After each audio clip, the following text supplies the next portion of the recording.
നമസ്കാരം, ഞാൻ ടീന. ഇന്ന് ഞാൻ ചെയ്യുന്ന റെസിപ്പി ബ്രഹ്മി കറിയാണ്. അപ്പോൾ ഓയിൽ നന്നായിട്ട് ചൂടായിട്ടുണ്ട്. ഇനി നമുക്ക് ജീരകം ചേർത്ത് കൊടുക്കാം. ജീരകം ചേർത്തിട്ടുണ്ട്, നന്നായിട്ട് പൊട്ടി വരുന്നുണ്ട്.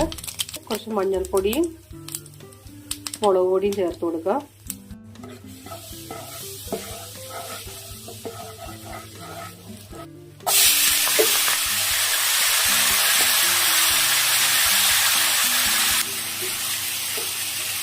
നന്നായിട്ട് ഇതെല്ലാം കൂടെ ഒന്ന് മിക്സ് ചെയ്തെടുക്കുക.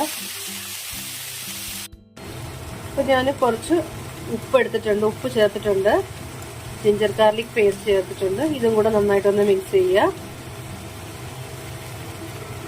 ഒരു മെഡിസിനൽ പ്ലാന്റ് ആണ്, നമ്മുടെ ദേഹത്തിന് നല്ലതാണ്. ചെറിയൊരു കയ്പുണ്ട്, അത് പാവക്കയുടെ അത്രയും കയ്പൊന്നുമില്ല, ചെറിയൊരു കയ്പാണ്, പക്ഷെ നല്ല ടേസ്റ്റാണ്.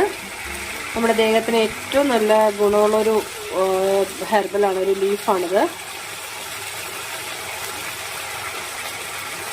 ഒന്ന് അടച്ചു വെച്ചൊരു 10 മിനിറ്റ് മീഡിയം ഫ്ലെയിമിലൊന്ന് കുക്ക് ചെയ്യാം.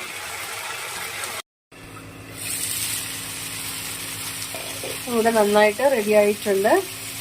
ഒരു പരുവത്തിന് വേണം തയ്യാറാക്കാൻ.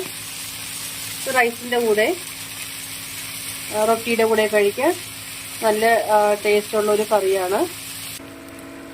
വീണ്ടും അടുത്ത റെസിപ്പിയുമായി കാണാം. ബൈ ടീന.